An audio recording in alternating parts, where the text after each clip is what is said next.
Hi, this is Cynthia Ann Layton. This is my second time that I'm doing YouTube Live. And I thought I'd start out by talking about something I mentioned in my first time round, where I found that one of the things you have to do is budgeting. And that has to do with your household income. But that also has to do with other things. So I'm going to pull out my trusty markers. And let's see, blue seems like a good color for this. Sometimes it's helpful to have a board where you just are able to draw. So a simple thing such as a cork board and putting down blank pieces of paper can give you a chance to think about things. And one thing I'm writing down is budgeting with a little arrow. I'm going to show that for time. Because you know what? You may very well live to be 100 or 100 plus.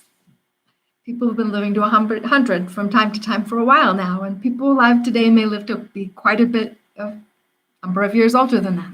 Suppose you were to think about rounding that off and think about creating an income stream that keeps on going up until your 100th birthday. That might be something that's worth some of your time, right? Well, there's other things that are worth a great deal of your time as well. So it's important to balance those things.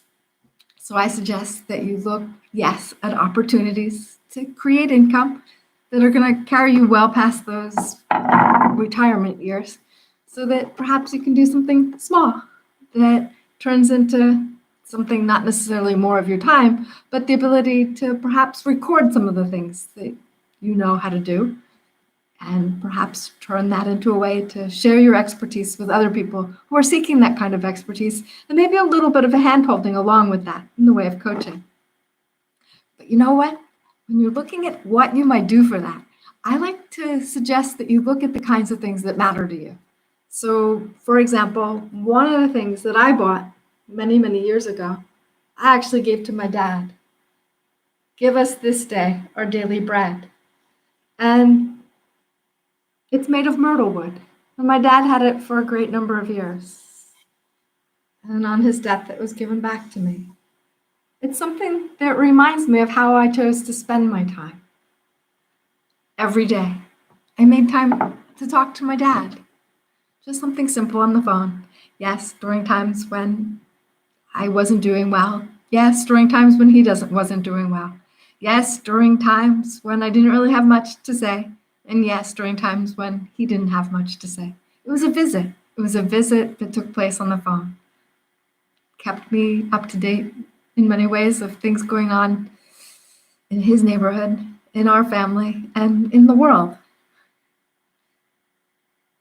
Yes, it's important. Yes, thank you, Yvonne. Thank you for being here, and thank you for your comment. Yes, it is important to balance our time. Yes, balancing our time. On the one hand, looking at what our priorities are. And at the other hand, looking also at how we budget our time so that we're making that income that lasts, let's say, till our 100th birthday. And then maybe on our 100th birthday, we decide to sell the company. That's something you can look at in terms of a budget. You can break a budget down. That means you don't have to succeed today in starting a business. That means you can invest yourself, your time. Your biggest asset is your time. If you look over a period of 100 years, yes, you have ways that you can look at what's mattered to you and how you can extract something from that. And one thing I'd like to extract from the time with my dad is how much I learned from my dad. Yes, in many ways, my dad was a coach. My dad, a great man, conveyed a lot of his wisdom to me through our daily telephone chats. It was something that really made a difference in my life. And you know what? You can pass that on to other people, because it might be that, like me, you don't have your dad to talk to anymore. And it might be, like me, that you have wisdom that you've gained from others, not just from my dad, but from living a life that's been full of wonderful things, living a life that I'm happy with, and living a life that's been full of challenges as well. Life is challenging. Life is hard. And yet, when we look for balance, we can find the value that's there. And when we look at what we're budgeting, a big part of that isn't just the money. Everybody looks at the money. Everybody focuses in on getting the money. but it's the time. How are you going to balance the next number of your years that get to your 100th birthday? And what might you have to sell on your 100th birthday? What company might you build? Something small, maybe small, but significant, that helps one person here, one person there, with maybe some of the things that you've learned along the way.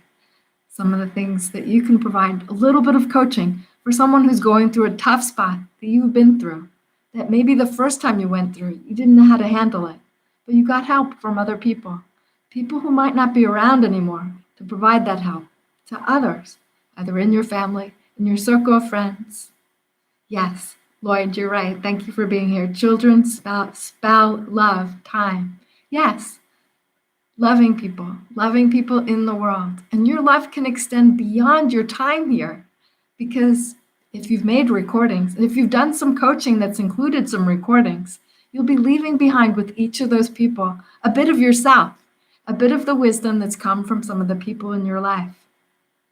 So for example, well, it could be that you're thinking, what do I have to offer that I can offer until I'm 100?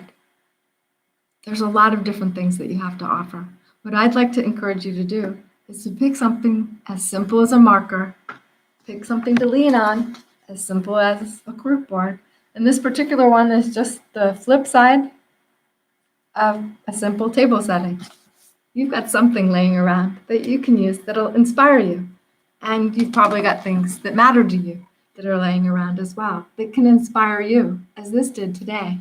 Because, for example, just that one word, budgeting, has a lot of connotations for your life. As you look at the next however many years are left before your 100th birthday, how do you plan to spend that rest of your life? How do you plan to invest it? That's something to think about. I'd like to leave that with you today.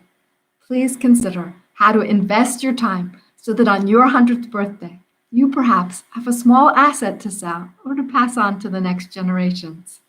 Something perhaps as small and simple as your coaching business with the recordings that you may be able to place in the hands of someone in your family who's continuing in that tradition, that maybe was even one of your students who learned a little bit of coaching from you and was able to help one other person to begin with, and then another, and then another.